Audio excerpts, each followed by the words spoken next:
Welcome to a broadcast of the recent Lorain County Commissioners' General Meeting.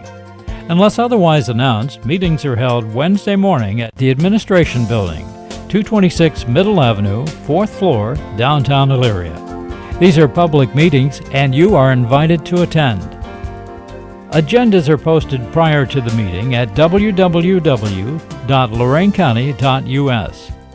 Click on Departments to see the Commissioners page, then click on View Agenda.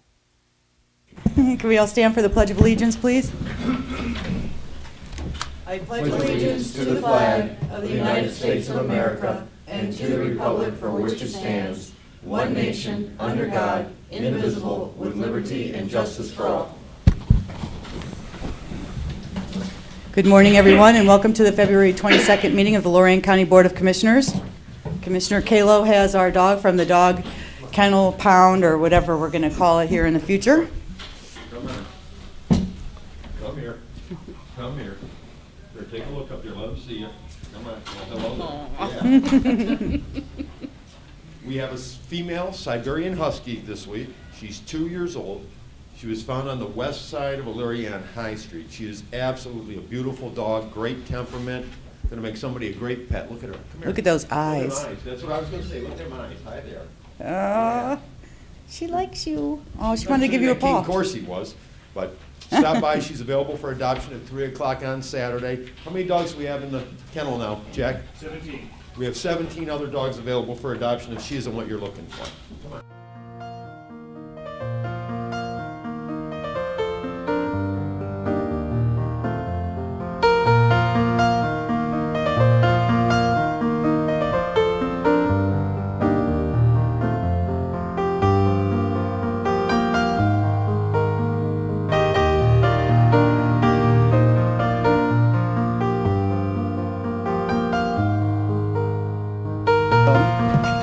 They're beautiful dogs. Huskies like to run, so hopefully whoever takes her will have a enclosed yard, so they're beautiful dogs.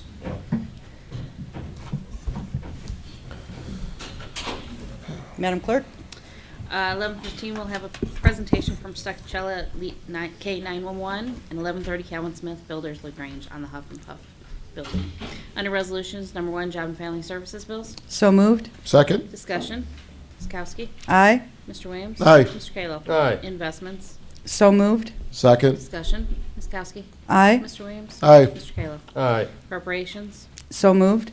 Second. Discussion. Ms. Kowski. Aye. Mr. Williams. Aye. Mr. Kalo. Aye. Transfers. So moved. Second. Discussion. Ms. Kowski. Aye. Mr. Williams. Aye. Mr. Kalo. Aye. No advances, no repayments, requisitions. So moved. Second. Discussion. Yes, there's a couple of requisitions that we have for the veterans that there's some issues with that are going to need to go back to have some clarification and also some bidding done. The fact that the vans that you were trying to get for the veteran services, those need to be bid out because they're $25,000 a piece. And also for the Lifecare ambulance, that contract would also need to be bid out. The Lifecare ambulance bill is not a problem. So the three of them, and plus I also have some good news for you. The three of them that I'm going to ask to be withdrawn are 51412. They're actually all 51412. Let's see. Oh, no, the 51412, 51512, and 51612. I also got word from Colleen Donnelly from NOACA that we could, as long as you get that packet, you had the packet? All right, we got the All right. packet. Schedule So a public hearing. we'll be able to schedule a public hearing. We could do that for you on March 7th. Be here at the commissioners meeting, and hopefully we'll get that paid for 80%, so that $80,000 will go back into the veterans fund rather than having to pay for vans. So I'm really excited about that. So we'll get with you. We'll have somebody get with you on if you need help through the process of bidding. But if you want to bring that up, sure. Beautiful. Awesome.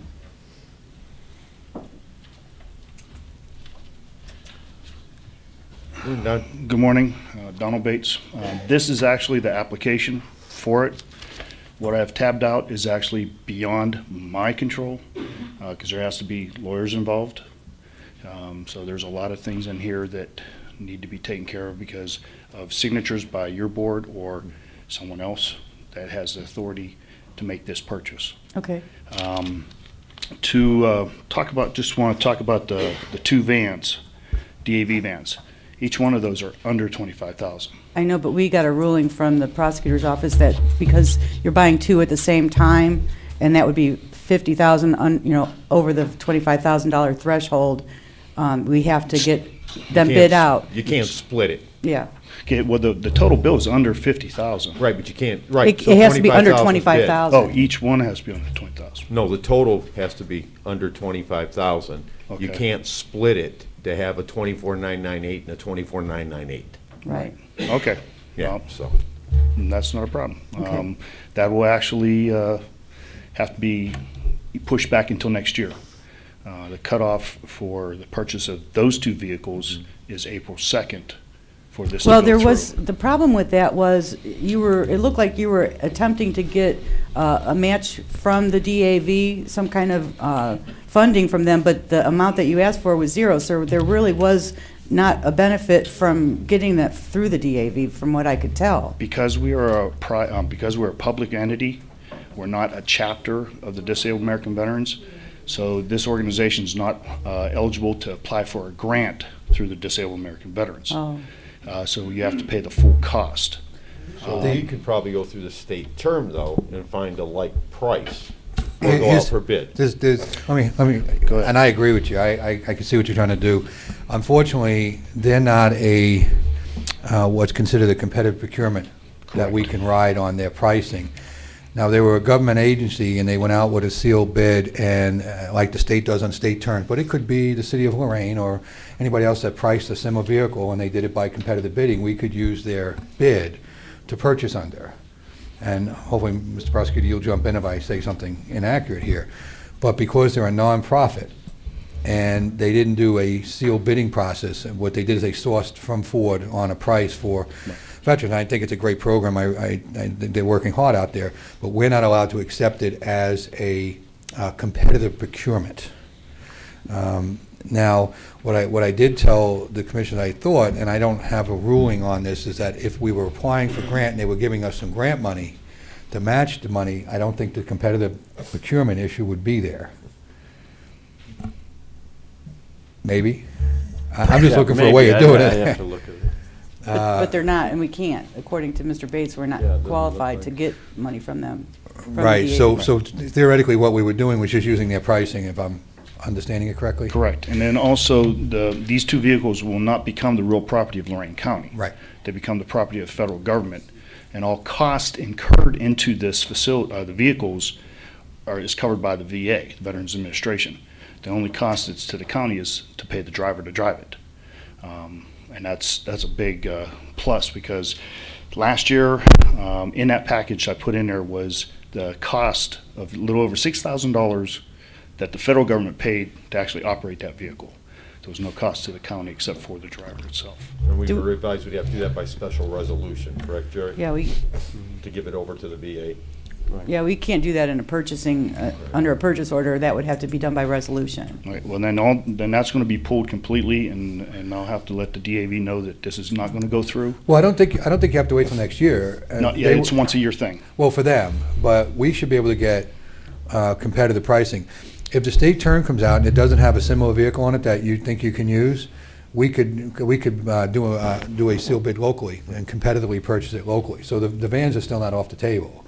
It may just be a different route to get them. The purpose to get the DAV vehicles was to have no cost to the county for the maintenance of the vehicles. And then also, future vehicles, once those has exceeded its usefulness, they get replaced. But I was thinking that you could probably give these same vehicles, we bought them under, a month from now, under a sealed bid, they could be sourced to the VA, and the By VA would probably resolution. take them at that point and still do the maintenance on them. I don't see going through the DAV as being the issue on the maintenance. That's a VA issue, right? Through the Disabled American I'm just trying to understand, I'm not, through the Disabled American Veterans, they have a transportation network program and a partnership with Ford. Ford supplies the vehicles, DAV foots the bill to purchase these vehicles at their set prices. Then chapters, states can purchase these through a program under a trust fund if you qualify. If you don't qualify for that, then you have to pay the full price, which is still a low cost for these type vehicles. Then these vehicles are turned over to the Veterans Administration. So I don't know, I'd have to talk to the VA to see if we can actually purchase other vehicles and then turn them over to them. Sure, I saw the letter from the VA you included, and that they said if those vans are given over, titled over the VA, they would source them back to Lorain for use Correct. here. Correct. So I'm thinking if we give them any vehicle, they may be willing to enter into that relationship, because it's actually the VA that picks up the maintenance cost, right?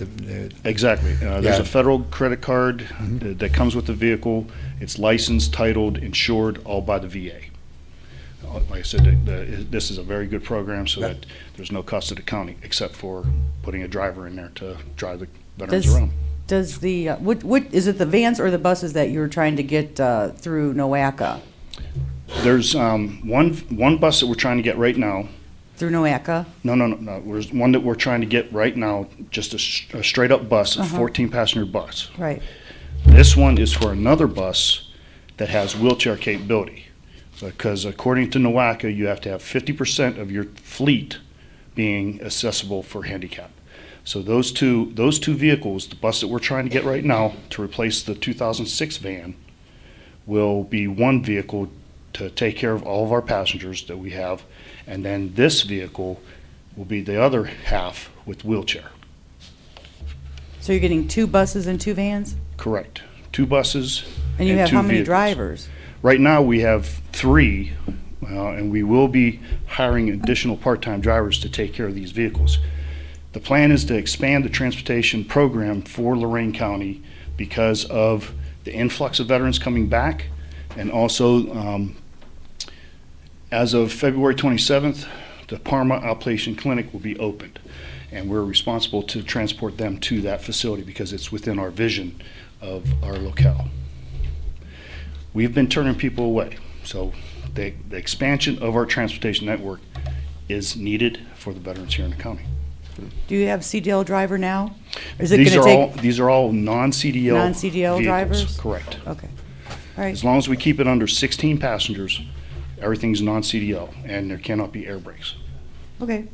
Well, we'll work together then on getting the bus or vans from NOACA, and purchase orders, or not purchase orders, but bid packages you'll have to get together for the rest of. And after the meeting, I'll hand this over. Well, the bus is on state term, so I don't want to have any confusion on it. That's already state term. There's no bidding issue with the bus. Right, with the vans.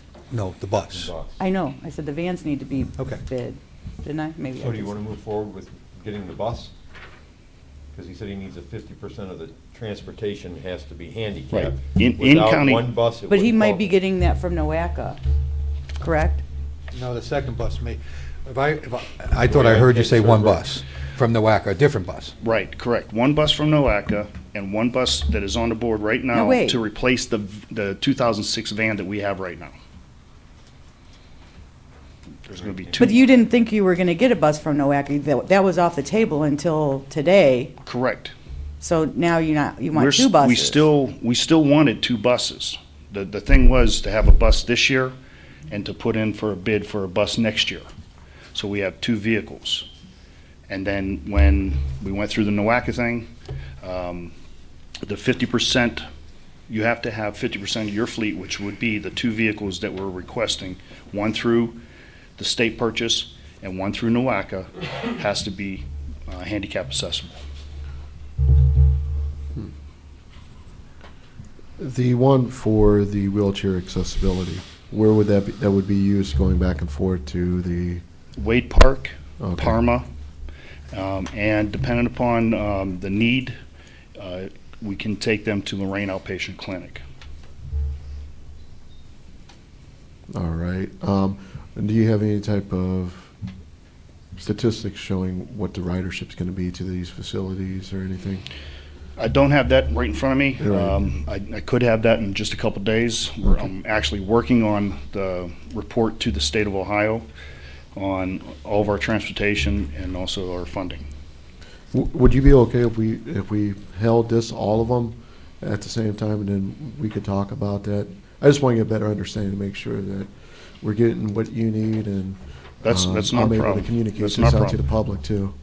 Yeah, Is that a problem? all you gotta do is let Tasco know, and Okay. Susan Lux needs to understand what's going on. Everything is set in place for the 14-passenger bus to be purchased through Tasco, which is on a state contract. So that, and, they'll need to understand what's going on. And I do not know if we need to reapply with the state. I think there might be a time frame. Now, for did you that. say you want one bus this year and one bus next year? The plan, So if we can get a bus through NOACA this year, and then get another bus again through NOACA next year, that would save $90,000 that would go back to the veterans for relief, correct? Could we do something like that possibly? Yeah. If we get that, if If- we get if the okay this through can, NOACA? if this can be if this one can be a wheelchair vehicle, just a straight up 14-passenger bus, then that would be fine. But through NOACA, they're asking for information on handicap Well, accessible. yeah. The one, that packet that you put together is for non-handicap?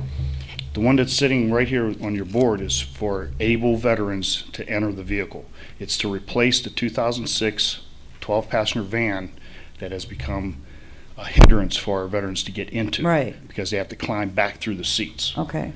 And with the But the 14 packet for NOACA is for handicap accessible? Correct. Right, Good, should okay, fall that's under- good. Yes. Okay. Well, let's kind of wait and see after our public hearing, maybe on March the 7th.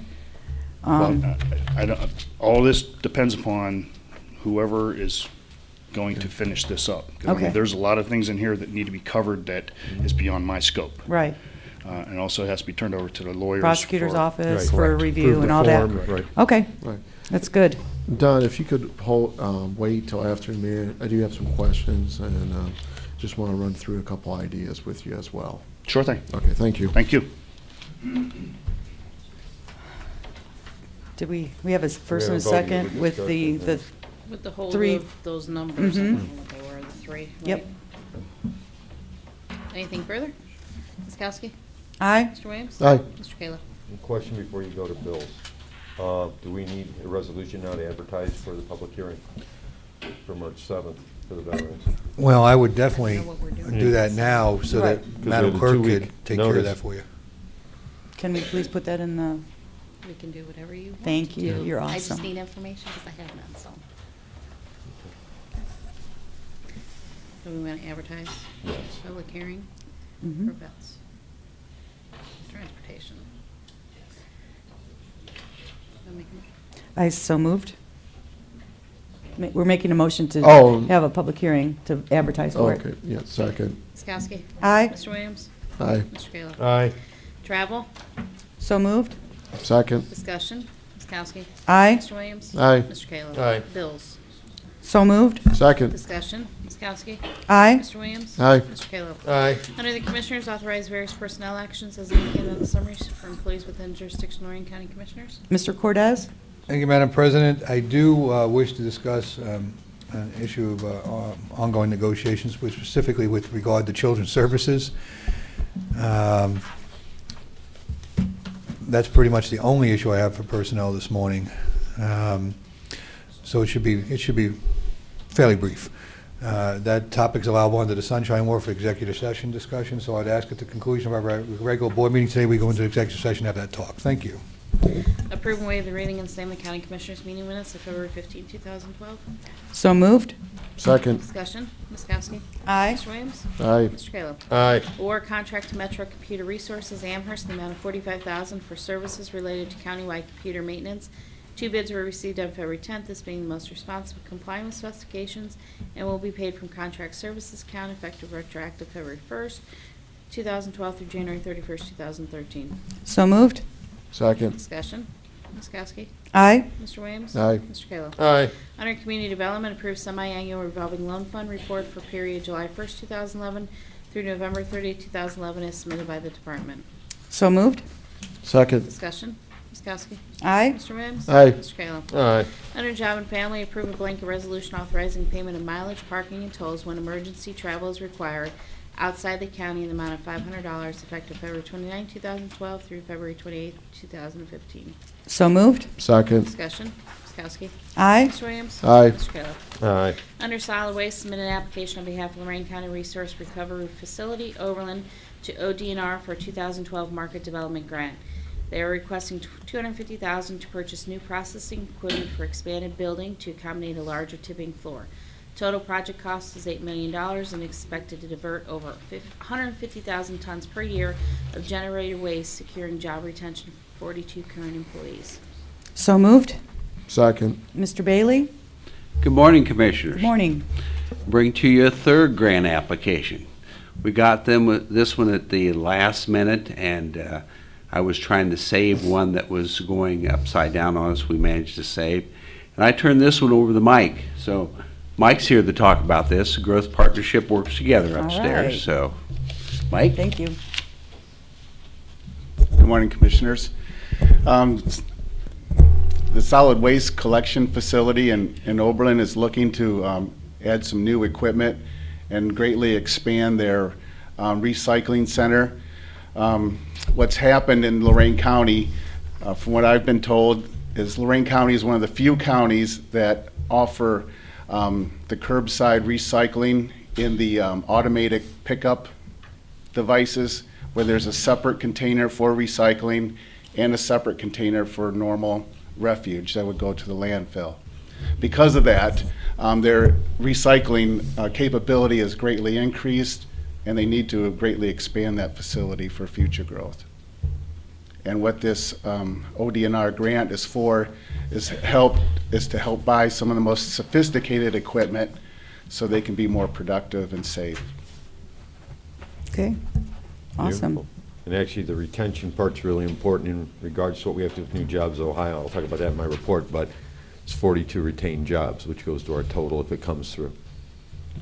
And this is a $12 million expansion. The $4 million in construction costs as they expand the physical footprint of the MRF, and then $8 million worth of new equipment. What's the number of grants we've applied for now so far under this program? 3. 3, and we're continuing to look for opportunities to apply for more. The unfortunate consequence of these type of competitive grants is we usually apply for dozens around the county at different times, but we're only successful very rarely.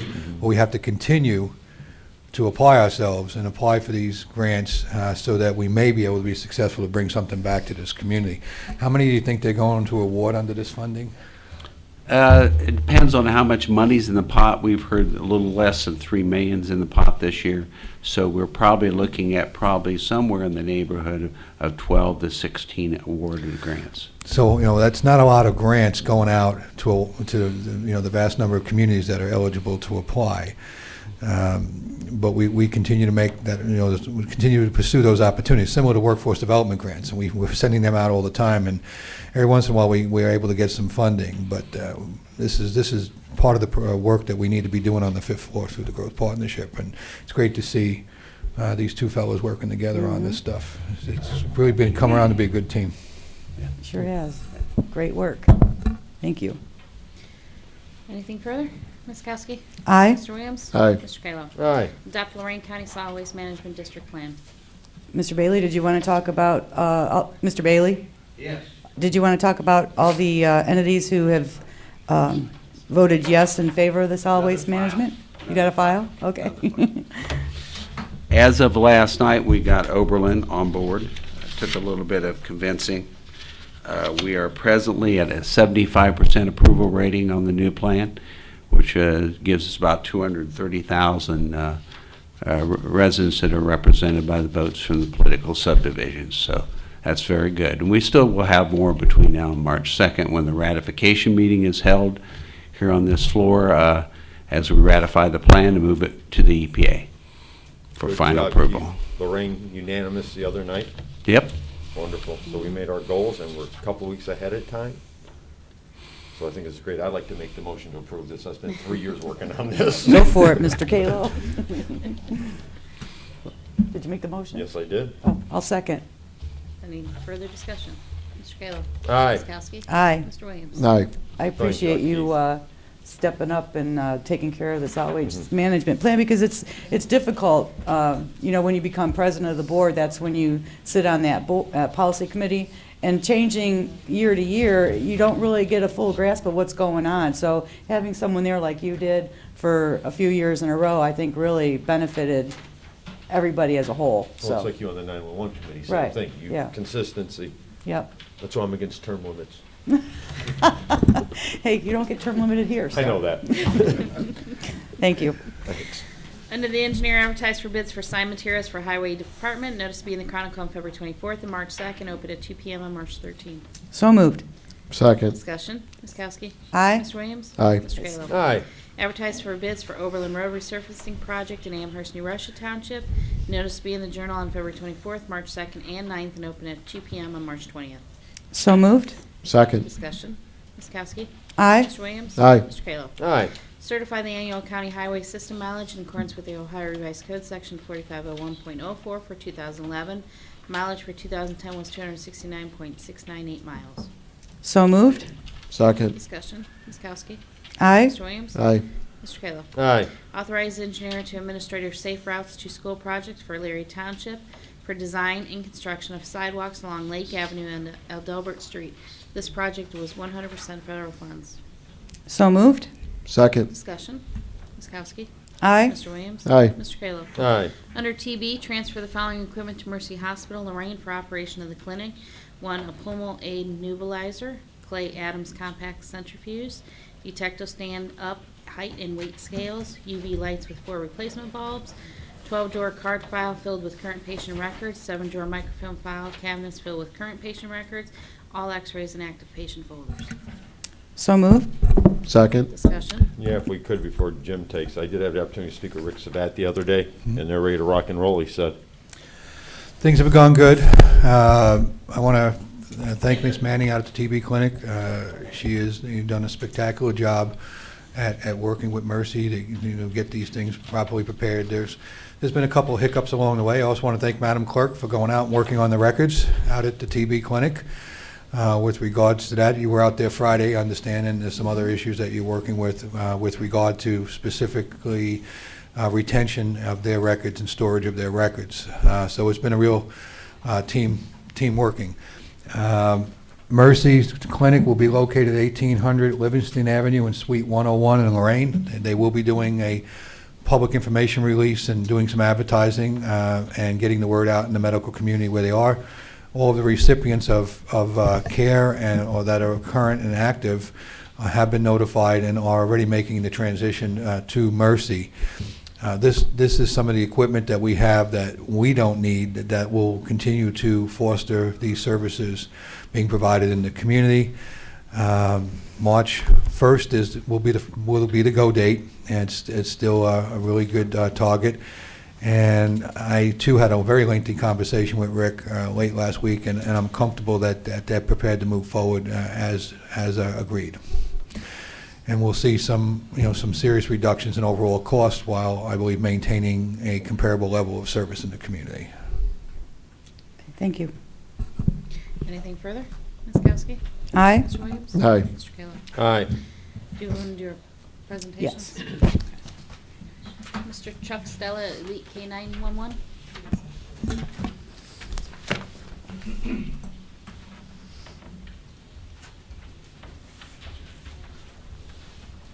Good morning, Commissioners. Thank you for Morning. having me out. I have a couple programs that I'd like to introduce to you. Before I get into that, I want to tell you right off the bat, it won't cost the city anything. These programs are going to be donated by my staff and other trainers to bring these programs out. Any future programs, we'd like to see if we can get funding through grants. So we are looking to do this at no cost to the city. There's quite a few things on that sheet that you see. Most of the things underneath there, the colored pages, are just some of the paperwork that we want to show to the clients that are people that are buying dogs to the kennel or adopting dogs to the kennel. For the benefit of those who are going to be watching this or that don't have a copy, can you run down the list for us of the things that you're looking to provide for us? Yes, I will.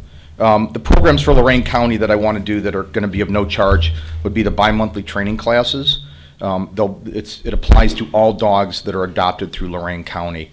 Currently, as it's stated in here, the Lorain County Kennel, but I would open it up to the APL. Anybody that adopts a dog from our county, regardless of the breed or type of dog that it is, would be able to join a free training class, and we'll try to hold them twice a month, at least twice a month. I'd like to do them once a week if the adoptions go up. Classes on basic manners would be covered under that scope. Redirecting unwanted behavior, recognizing dominant behavior in your dog, teaching a consistent command, so a sit means sit and a stay means stay, so the dogs aren't running at large. Proper care for animals, proper care in general, just taking care of them medically, and just grooming and proper feeding, proper housing. Importance of spay and neuter, and this is a big one. I know that they give vouchers through your kennel. I want to really make that more accessible to the people. I think it comes down to people don't have time, or they get lazy, or they just don't think about it after the dog's been adopted. But it's critical that every dog that goes out is either spayed or neutered, or is pushed into that direction after it's been adopted. I mean, when we passed that was our intent. And I just talked to someone actually this morning, and we were talking about that very topic. And what he suggested was following up with them to make sure that they did and have a statement in their contract saying, if you don't spay or neuter your dog, we have the right to come back and take the dog back. So that might be something we may want to look at. But the vets, the way they were doing it now, said this is the way to do it. It is a great way. There's got to be a better way to enforce it. There's got to be a better way. You're right. My program through our rescues, any dog that is able to be spayed or neutered before it goes out is done. Any dog that is not, for medical reasons or too young, we do follow up with them, and we in our contract say that we will take the dog back if you do not spay and neuter the dog. We're very strict about that because the overpopulation, the problem that we have in our kennels everywhere in the country, everywhere in the world, is based on overpopulation of dogs. Right. People talk about no-kill shelters and all these things. Well, that's absolutely impossible to have when you have 10,000 dogs being euthanized in this country every year, and only 10 million, and only 3 million adoptable homes every year. So just the numbers aren't there to create that type of environment. But spay and neuter programs, being very strict on that and educating the public on that is really our biggest way in the future to turn that problem around. The proper identification practices, I noticed that when I go and I take a dog from your kennel, they give me the identification tag. I know from myself, I go home and I put that on my desk, and it eventually gets on the dog, depending on what's going on. But I imagine by handing that to that person, it's one more step in that dog not getting that identification tag on him. So if he does get loose, now he's just another stray dog, instead of holding that person accountable.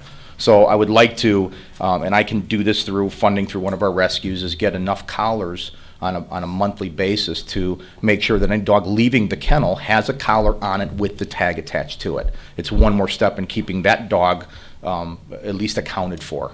And it just, again, people get busy. I don't want to call them lazy, but when we get busy, we have big lives, with a lot of things going on. So that's one of the ideas that we want to talk about.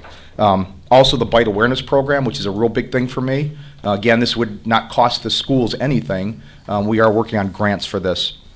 Bite awareness program is Be a Tree program. It came out of Canada, and it's in practice all over the country in Canada. And it's teaching children, kindergarten through 12th grade, on how to approach a dog, what not to do when they see a dog running at large. And it's a great program, and it's taught differently depending on the age of the children. It's very basic with young children. It's a little bit more advanced with the older kids. That same program applies to police departments that I'm doing work with in Westlake, teaching them how to approach a dog. We had an incident about 2 years ago where a golden retriever was killed in a backyard of a house in Westlake by a police officer who misread the dog's intentions. And it caused quite a problem. And police have to do what they have to do. But if they were able to read that a little better, that may have been avoided, and all the problems that went along with that. So we try to educate people on what to do when they see a dog loose. So the Be a Tree program is pretty neat. We're doing it in Cleveland. We're starting next month as our first program. We have 75 kids in an auditorium, and we're going to do it. So it's my trial run as a teacher in the school, but we've been going to schools for a couple years now with our pit bulls. We do a program called Therapits, and we bring pit bulls that have been rehabilitated. My dog was an ex-fighting dog. Rowdy to the Rescue has a dog who is a bait dog, and they go and they read with special needs children. And we've had great success, and we're in about 6 schools in Cleveland, and we're actually in 1 school in North Ridgeville so far. So the program's expanding. We'd love to bring that to Lorain County as well.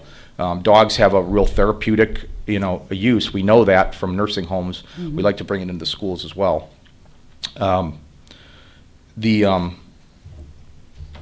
access to leadership programs down at nearly the bottom of the programs for Lorain County. We want to do some leadership programs for some of the people that work in your city. The water guys, the meter readers, things like that. I mean, we want to offer those courses to people. Again, they would be no charge to the city, but we just want to make people aware of dogs at large to bring the bite Post records office down. would probably be the best place to start. Well, yeah, and we do work with. I mean, I have a lot of post office people that are clients of mine that say, we get bit on a regular basis, Mm-hmm. and that really shouldn't be. But it has a lot to do with body language and property. I mean, there's a lot that goes into that. But just your average city guy who walks down the street to check water meters or doing whatever. I mean, they, especially in Elyria, they encounter a lot of dogs that are strays or loose. You would, that would be at the city of Elyria, you would have to talk to their city council and mayor. Correct. But at the county, we don't have those type of services. So I that'd be a understand. separate These thing. are just some of the programs that I kind of want to get off the Right, ground, and yeah. I wanted to let you know that we do have these available. Okay, good. My biggest one is really getting some of these dogs that are people are adopting to come to a training class and learn what their dogs are all about. Right. What to expect from a dog. The page Even that if you were to videotape something, and anybody that adopted a dog from the dog pound would have to watch that video, so that if you're not always there, it might be an option. That would be great. I'm open to anything. I work with a lot of rescues. You can see there's a rescue here right now, and there's a few that that are really big on this program, and they're willing to do whatever it takes to make these adoptions successful, even if it means CD training courses. Just take a CD home and watch it. If you look at my first sheet, the orange sheet, it's about the adopted dog. Those statistics are real. Most dogs go into the pound. I'm not talking about dogs that are necessarily strays or unwanted, but a lot of the dogs that are turned into to pounds and shelters are dogs that were in homes but were out of control. And they got rid of them because they couldn't control them. And there's really no reason for that. Dogs are very simple creatures. They respond very quickly to structured behavior, but people don't understand how to read them. They don't take the time. So a lot of dogs that are in pounds are great dogs. They just were misunderstood. Right. I know, Mr. Kalo, you had met Blue. That was the Cane Corso that came in here. Okay, all right. Blue is currently with me right now. He's He's a good dog. not He here. got excited. He's a very good dog. His history, and I don't know it personally, but the body marks and the damage that's been done to his body tells me a lot about where he was. When I brought him home, I had a coffee cup in my hand, and he went after me when I had that coffee cup in my hand. And so we worked with him over about a month and a half with objects in our hands and got him to the point now where we can wave things over his head and he doesn't react. But he does still have some other issues. The microphone. That's a pretty. Probably That's the a microphone he had in his hand. well, and that's what Jack had told me. And Blue's a pretty serious case. I'm not talking about grabbing dogs by the pound and rehabbing them to that extent just for the general public. He was kind of a cause for me. I have Corsos, so he's kind of near and dear to me, and he's very friendly and he's very loving. But because of his past behavior, not because of him, but because of humans, he does what he does. So he's currently a dog in process. We're working with him. If it turns out that he's not an adoptable dog, I will euthanize him. I make no bones about it. I'm a rescuer, and a lot of rescuers don't like me because I do believe that some dogs have to be euthanized. I put safety of people and other animals first. I believe that all dogs are adoptable to some extent. I don't believe that every dog's fixable. I think control is a big issue, but you can't put dogs in the general public and expect them to do what I would do with that dog. So I'm very strict about adopting dogs out that need it, but I want to be real clear. House Bill 14 just passed. That's wonderful for people like us that believe that dogs are dogs. I don't buy into a pit bull's a pit bull and he's mean. I don't buy into chihuahuas are mean. I have chihuahuas and pit bulls, and I have 4 of them, and they live together. So I believe in dogs getting out based on the dog, the behavior, the history, not just the breed. So, and I don't want to get into all that right now, but I did want to offer these programs. Jack and I have worked for about a year talking about doing some of this stuff, and it just took me a while to kind of get the program together. I'm ready to move forward with this, and we do, like I said, we have to get some funding, but I am willing to do this program to start training people that adopt dogs out. I'd like to get that going right away. My biggest problem is finding a building in Elyria that maybe could either be donated by the city for 2 hours, twice a month. If not, I do have a facility, but I want to keep it, again, if I have to make them all come to North Ridgeville to my facility, that may hinder some people coming in for their free training. So I want to try to work with the city and finding a building local that I can work in a couple hours every month How much for this space, program. do you need? Well, it depends on how many people are going to show up. I mean, we really don't know. I do have access. I have a warehouse that I use for training, and I also have my training facility. My training facility can hold 5 or 6 dogs at one time with their humans. My warehouse can hold 46, and we put 46 dogs in there on a regular basis. So I do have that access, but I'm concerned about people far out in Lorain County coming all the way into North Ridgeville to come to a training class. So I thought maybe we could talk about if there's a city building that isn't used all the time. It's kept clean. There, we wouldn't make a mess of it. But that's my one obstacle, is making it accessible to the residents of Lorain County. Okay. So. And what about the ASPCA? Don't they have something, Become Pro Partners, grant money available if we do the spay and neuter program?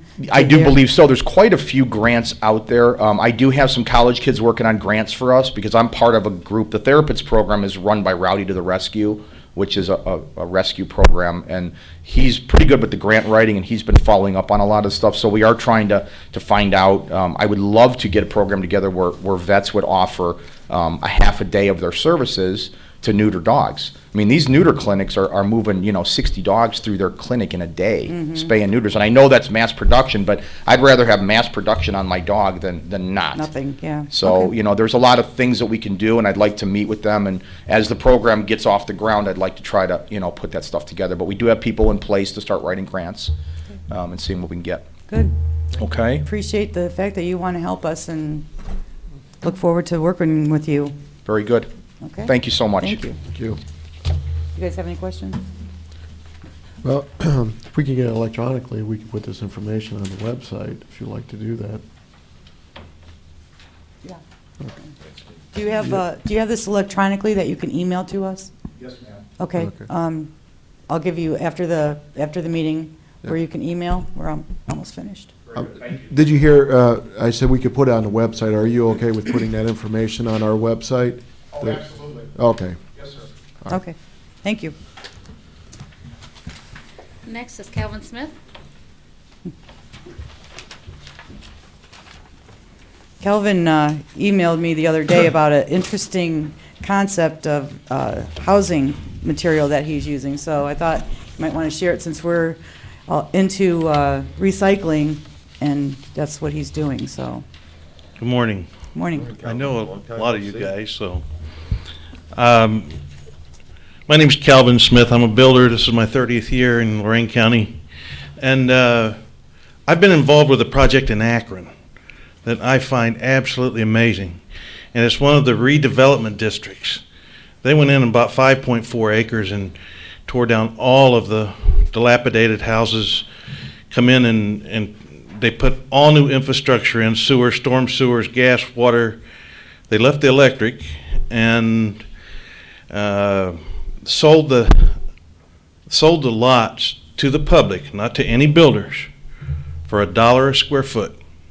That was what it took to recoup their costs.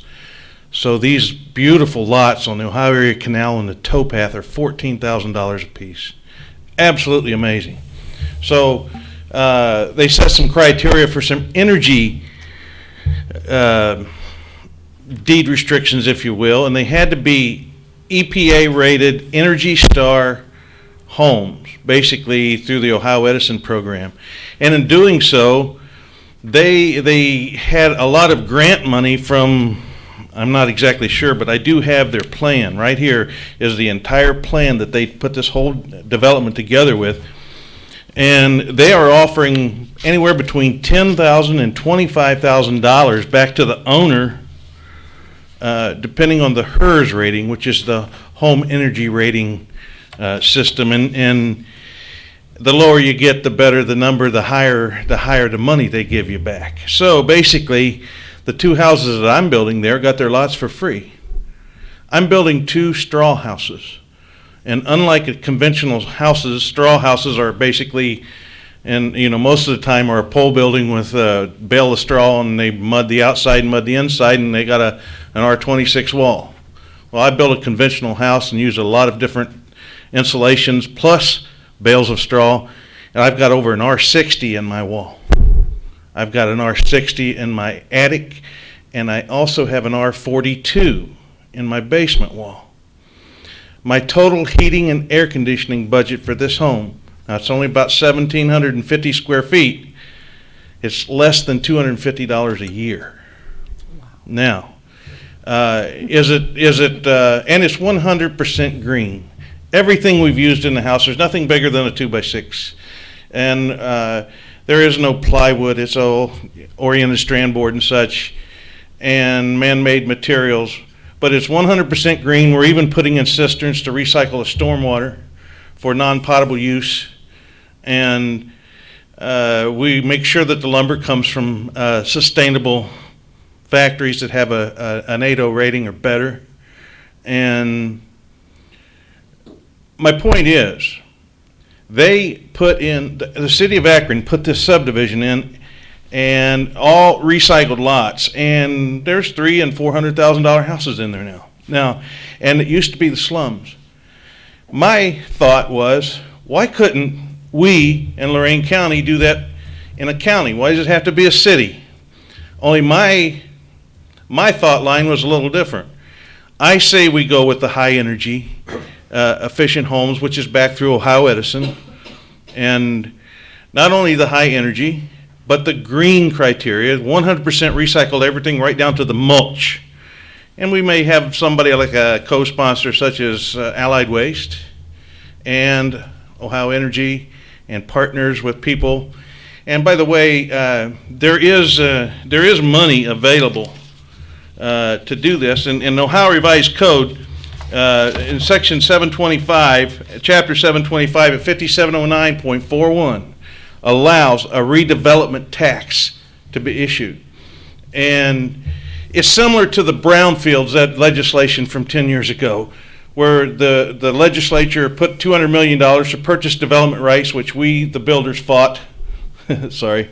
And but they allowed $200 million for brownfield, which is inner city restoration. Well, this is similar to that, only the majority of that was used for commercial. I would like to see something done on a county-wide basis and go in where there's houses that are in the townships on these little lots, and there's a lot of different places, I think you all know where I'm talking about, in the county that have dilapidated things that really needs replaced. There is money also available that through the Department of Energy and the Department of Agriculture, through the rural electric authorities, that they loan on extremely low interest rates, because they are a nonprofit organization. The government is trying to make them pay it back to their constituents. There's low interest money there to borrow.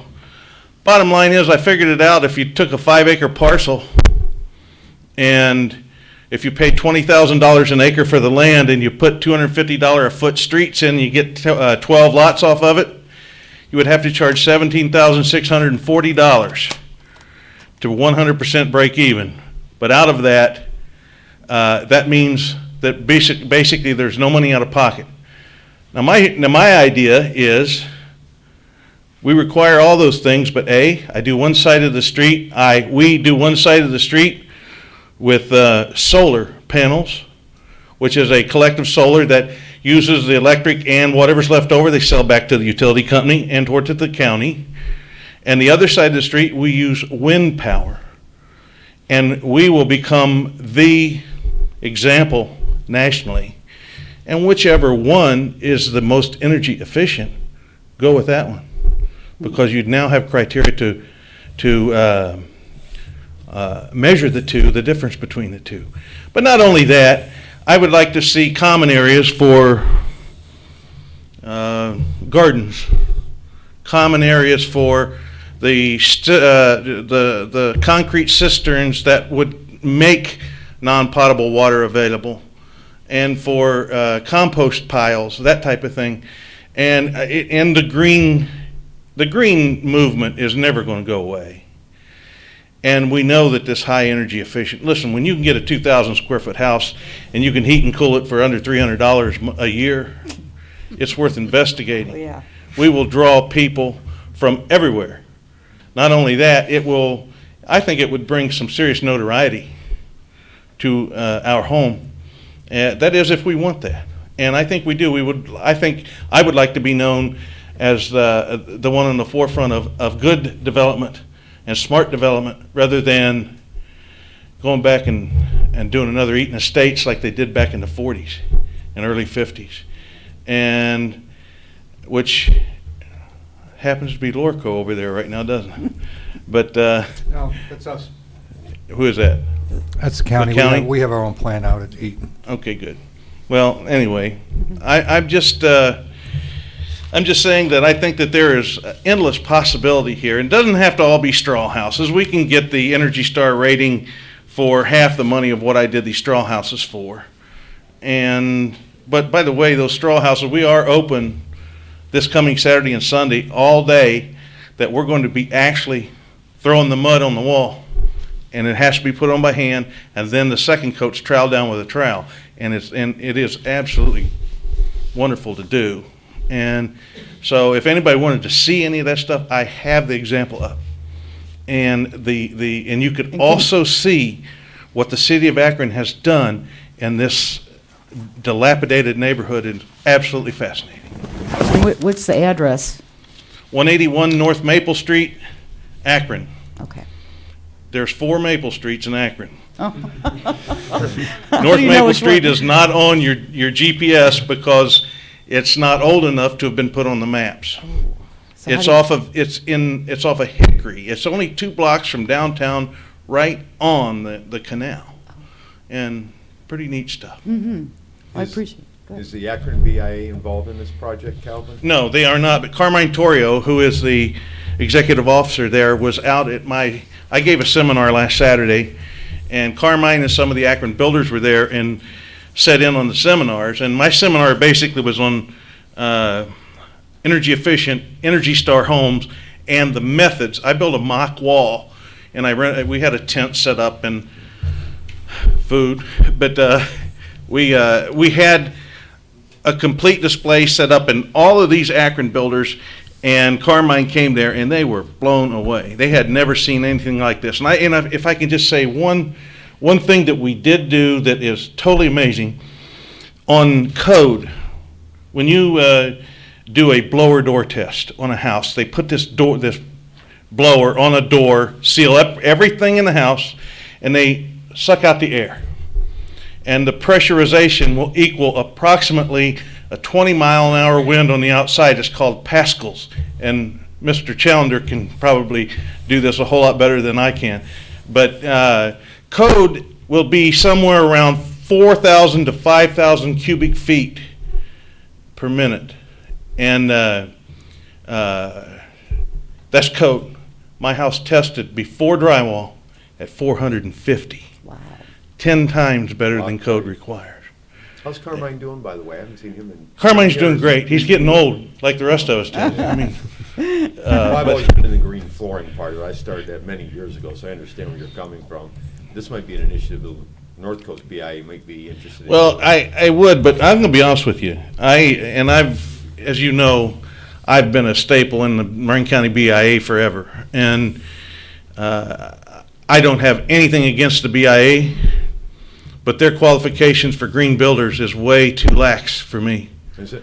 Yes, they don't require. I'm the only Energy Star certified builder in Lorain County, other than the national builders.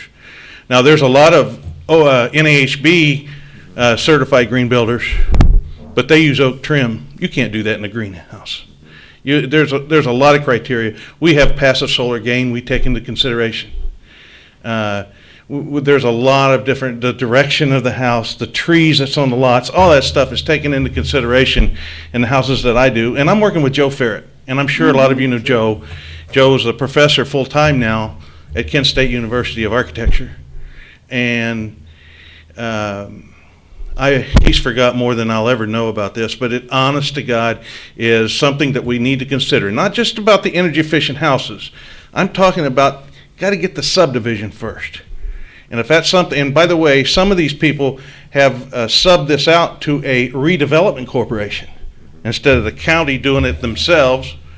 So is that a possibility? I don't know, but I do think that it is worthy enough that it may warrant a committee that would research it, which I'd be happy to set on the committee. And I've got some ideas of some other people I think that would set on the committee to be very helpful. And I think we could put Lorain County on the map nationally with something like this. I think that's very good idea. And be sustainable and green and so forth. And I can't believe I'm a Republican saying that, but oh well. But fact is facts, and I got to go with that. So my point You're is, talk about the climate next? I'm sorry, You what? gonna talk about the climate next for us, Galvin?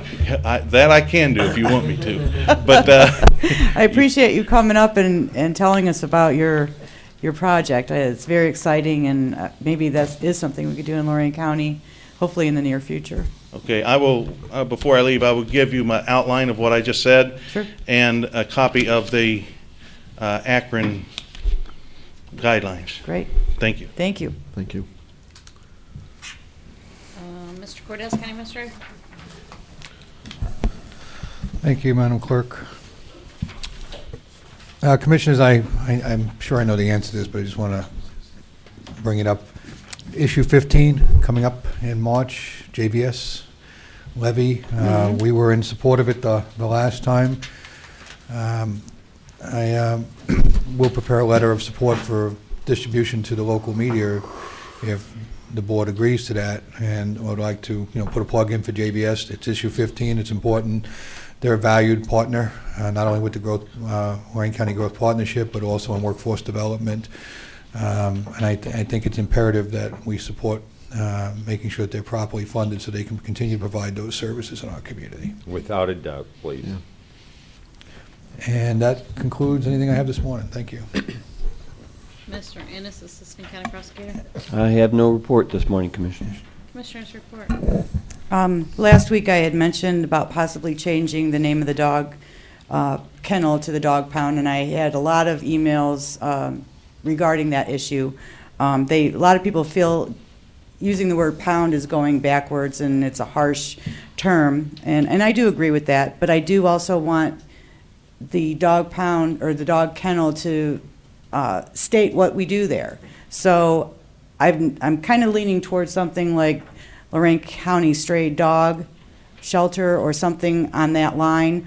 But I would like to possibly have the people in the community to come up with a name that represents what we do at Lorain County Dog Pound and submit those either through the Commissioner's office, or you can send them to my website, LoriKokoski.com, or however you would like to do that. And if you come up with a name that we choose, I would like to give that person a $100 gift certificate to PetSmart. So if we can get something together and get a great name for our dog pound, I think that would be a wonderful idea.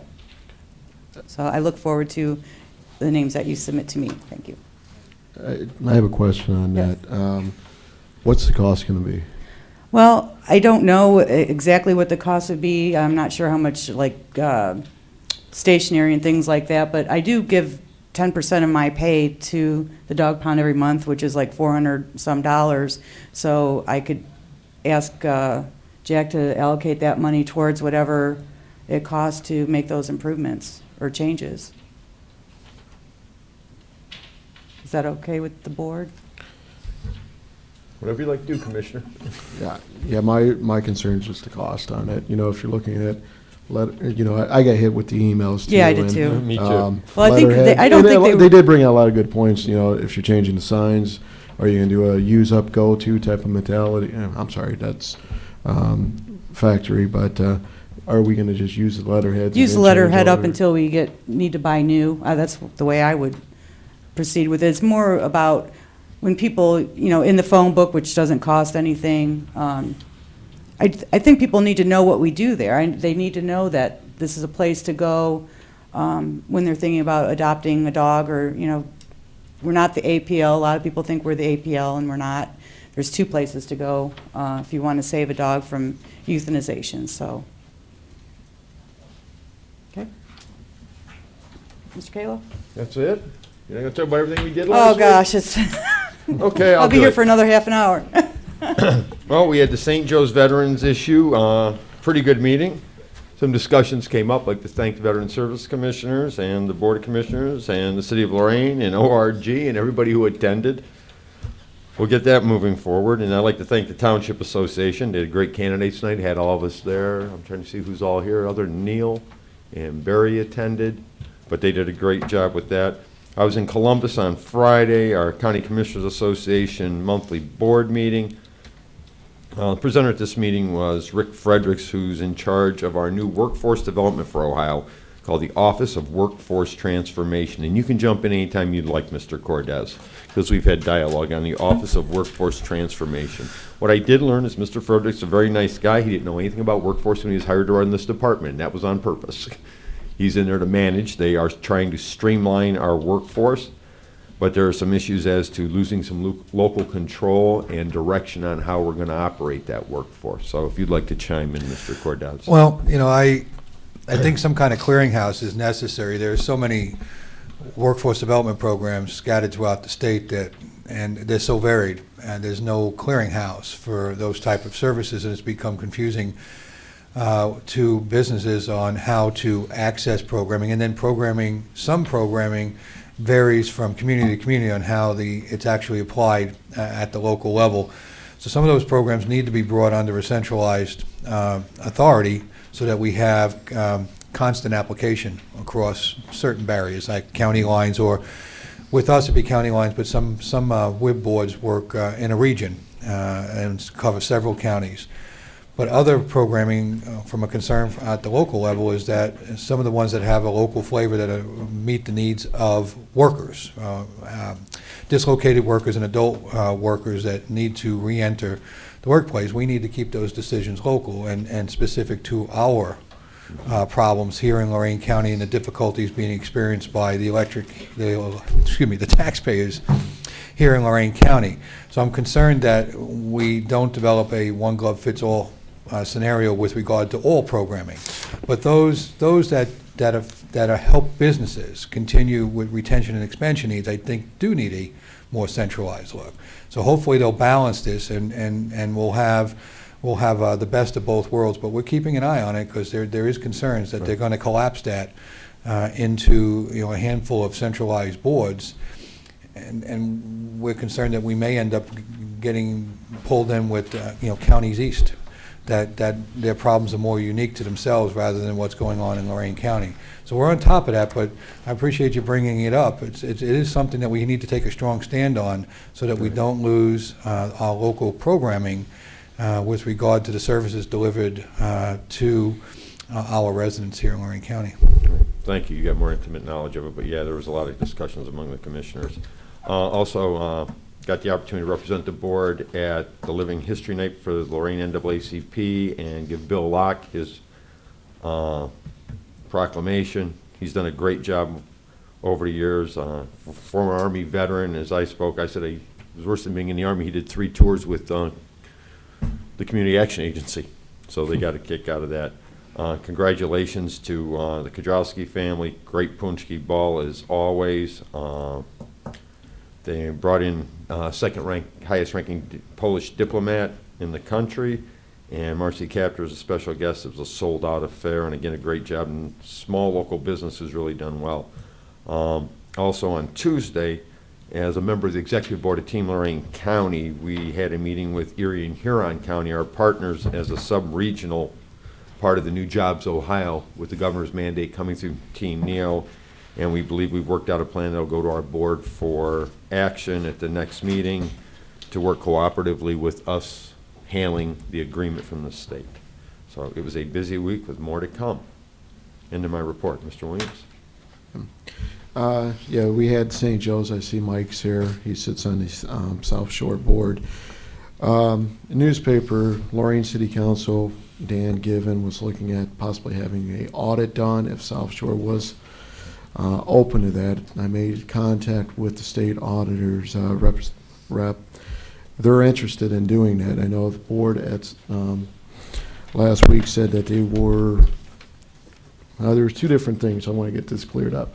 Possibly seeing if the state would take a $150,000 and pay down the $750,000 that we owe. Now, Lori, you said you were only on board if the state would do that. Ted, you want to do it either way, right? I'm working on some other things, but basically is negotiating with the state that any local dollars that goes into it Okay. either lowers our guarantee or goes directly against the loan. Yeah. That's to be worked out. So, Mike, if South Shore is open, we might be able to get the state auditor in.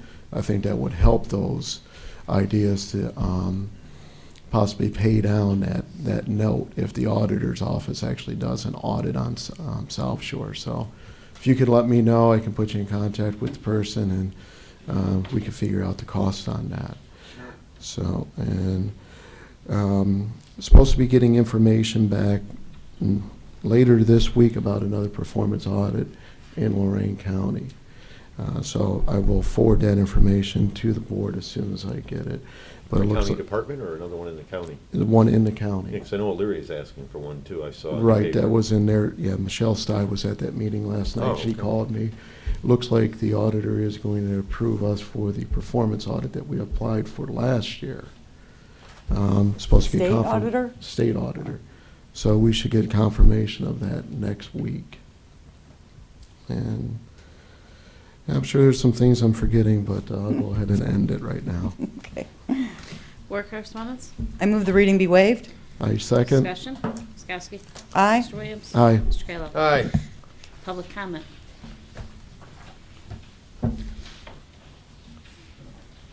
Good afternoon, Shirley. It's afternoon. Thank you. Shirley R Johnson, Oberlin. I just want to second or third or fourth what Mr. Cordes said about the JVS levy. This levy has been decreased from the original one. It's really a maintenance kind of a levy to keep the school in the shape that it's in, and it needs support by everybody in the county. It provides a kind of education that is not provided by hasn't been provided by our public schools. This is a public school, but by our community schools for a long time. And anybody that has any question about it should go out and visit the place and talk to somebody out there and see how important it is. I agree.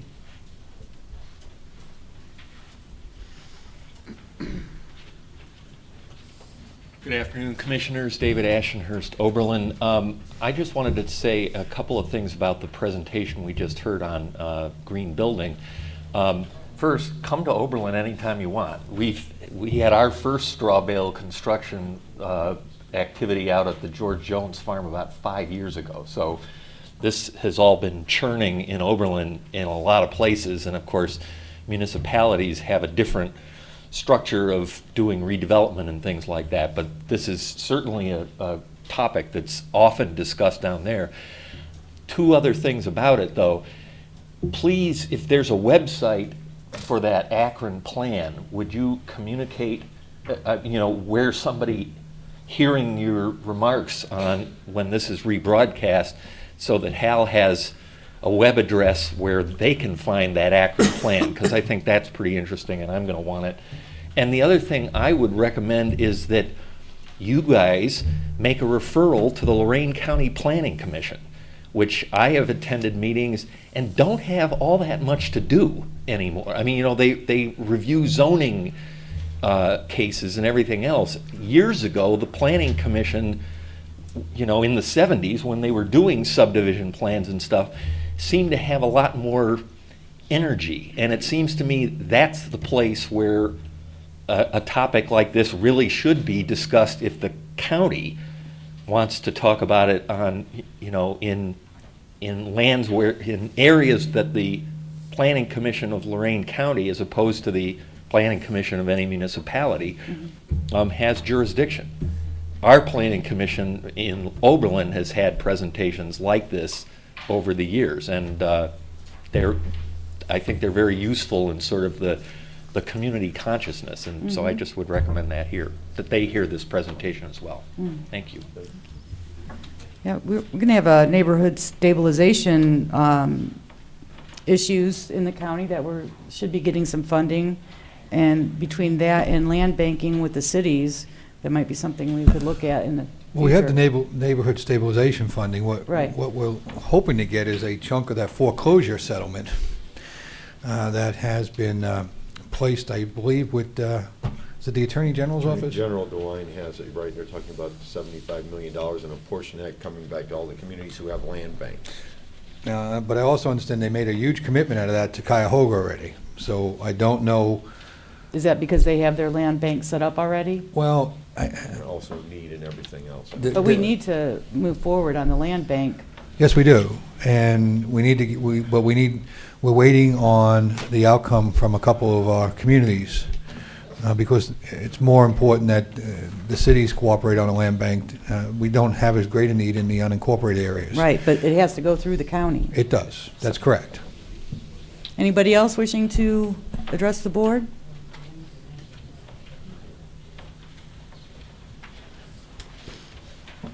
I came back just to reassure Mr. Cordez that I wasn't gone, so. Number one, the reason I've been gone for a couple of months is the shirt. My wife battled breast cancer and won, so. All right, good news. Congratulations. And number two, the ladies, get tested. Save your life. It ain't that hard. One of the main reasons I came today is to talk about the reformation of government. Like Summit County and Cuyahoga County have moved ahead into a charter government situation. I just wonder what our commissioners thought of that. What, the 5-member board? Well, with the actually geographic board is what it boils down to. County council is what you're talking about, right? Actually, it As was opposed to a discussion. commission charter. Actually, the county commissioners have about 4 or 5 different options. They're trying to take this state legislature under discussion right now. Again, county form of council like Summit has and Cuyahoga has. Also the ability to contract out coroner services and eliminate the coroner as an elected official if you contract with another elected official. Also the ability to combine offices based on voter recommendation. You could put the recorder and the treasurer and the auditor into one office. For example, there's a lot of discussions on different forms of charter governments going on in the state right now, just on the basis of cost savings. Well, that's what I'm looking at from the aspect that not so much cost saving as far as it's concerned for the county, because I'm sure it'd be more cost effective, but just the geographic resident. I'm sorry, you guys live within 4 miles of the lake. And the people down in southern Lorain County feel like they're unrepresented. Like y'all felt that the other night at the LCTA. I felt great there. Yeah, I know, but I mean, they indicated they wanted some more representation. As far as the gentleman with the construction thing there, you might contact Mick Bromley. He's pretty good at mudslinging. The other thing I had is at the fair, as you know, the Republican Party and the Tea Party don't quite coexist. And I see that the tent for the county and the Democratic Party seems to coexist. Maybe that shouldn't be occurring, you know. It should be, the county should be, let's say, neutral area. Last year, the Republican Party didn't like us walking past their booth, much less being near it. So, but I just think it should be separate and apart from the political parties, just like the Tea Party and the Republican Party don't see eye to eye. But He called you out. Yeah, you can. well, I'm a Republican. I'm not going to deny that. But I'm a Tea Partier first, so I can't deny that either. Also, Cincinnati has looked at a scrapping permit as a possibility. The reason I'm sure they're doing it is because of the geographic location of Cincinnati. Ohio, correction, Kentucky has that law.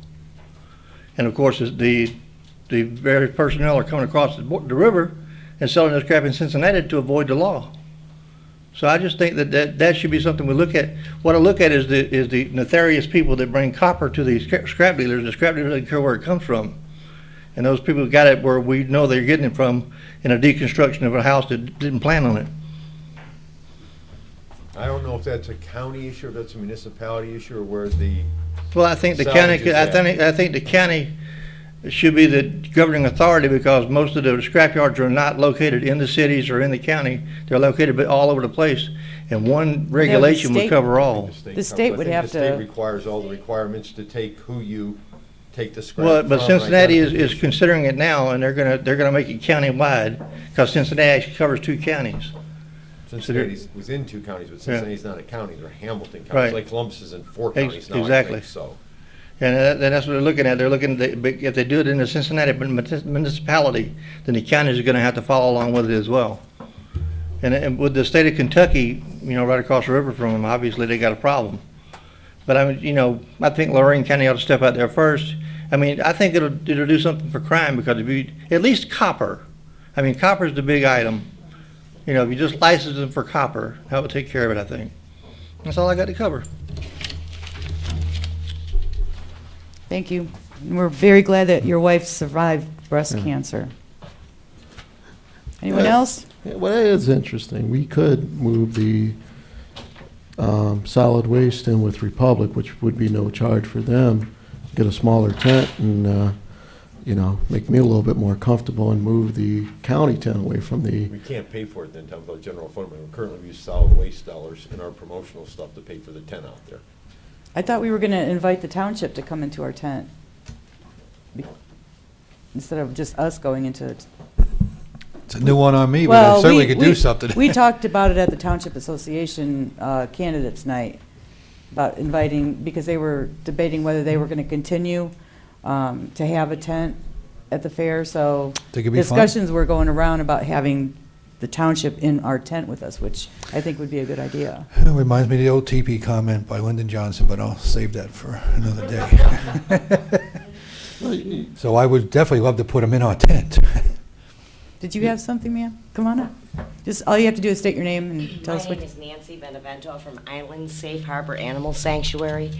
The one thing that I did want to tell you, that this program that Chuck Stella has presented to you is phenomenal. When we opened Island Safe Harbor Animal Sanctuary, I actually brought him out to instruct me as to where to put kennels, cages, things like that. We also have a program out on the island that is called Let's Limit Litters. And that's where we got a bunch of veterinarians together to do spay and neuter at a low-cost plan, of which I believe Chuck did bring up to you. But I just wanted to basically state that he has done phenomenal work with us, with the staff, and with the animals that we have. Now, most of our animals will never leave. They're blind, they're deaf. We give them a good home. But we have partnered up with Mini Mutts, and we do have adoptable. And Chuck has been great with helping us out with that. So this program that he is offering you is just absolutely phenomenal. I just wanted to say that. We're looking forward to it. Thank you. I could use a little direction on the tent. Yeah, I was wondering, can you contact Bob White, the Township Association president, and find out on that? I think if we were able to bring them in, they always have people manning their booth. No, they don't, excuse me. That Well, was their issue. They said that was the problem. They were having hard Everybody time. said, They- yes, let's have a booth. Now everybody's volunteering. They have a hard time doing it, because Well, Beth does it most of the time. They have people manning the booth. It's the same people manning it, but they Right. do have people manning it. And I know Neil spends time out there as well. But yeah, if you could contact Bob White, see about that, see if we could where we could locate that. Well, the location's up to the fair board, okay? Right, we need to talk to them soon. I believe they want to have a discussion like in March on that. There is a board meeting at the fair. I'm happy fair with the board is. location. Where's that? What do you think, Commissioner? No, but, yeah, we'll I keep think our you- tent where it's at, but have the, Well, then move the Democrats. Well, those are two separate things. I mean, I'm thinking if we could get into a central location, almost where the townships are. They're in a nice building there too. We might be able to do it. If you can contact Bob White and see where he stands first, because if he's not interested in it. I'm a bit confused. no, I'm not saying moving our tent. I'm saying let the Township Association come into our tent. That's what I thought I heard. That's all I'm saying. But That's what they asked. But that wasn't my direction I just Well, received. that's not what I'm not saying moving, the Right. tent's been there for how long? People get confused when you move things around, and all the the commissioners aren't going to be here this year. How many years? 16? 16, because prior to that, we weren't. At least 16. Well, just like the dog pound issue. Everybody thought, now nobody thinks there's a dog pound anymore because we changed it to dog kennel. Now they think we board dogs there for vacationers. And having dogs out at the fair time, we take our dogs out there, they may not like the dogs barking inside the buildings. We bring them right up to the back of the tent and bring them into where the dogs area is. They still do that? Yeah. If you went out to the fair once in a while, you know what goes on out there. You city boy. Okay. I need a clear line of sight to what this board wants me to do. I heard two different directions, so I say to invite the townships to come into the commissioner's tent I agree. with the rest of our people. 911, dog pound, solid waste, Community development. community development, Golden Acres, I can certainly do that. EMA. If that's the will of the board, I can accomplish that. Is there? Is that the will of the board? You say yes? I said You yes. say no? No, I think the townships should be in it. I think we should look at moving it, though. I know a lot of individuals who tell me they don't feel comfortable going in there because it is so close to a political party. If we could get it Isn't to a there neutral tent in site. between? They're right next to each other? Right next to each other. It's been that way for years and years and years. I'm going at fair since '83, and I think Yeah. it's been here 20 years. They've been in the same place. Not that long.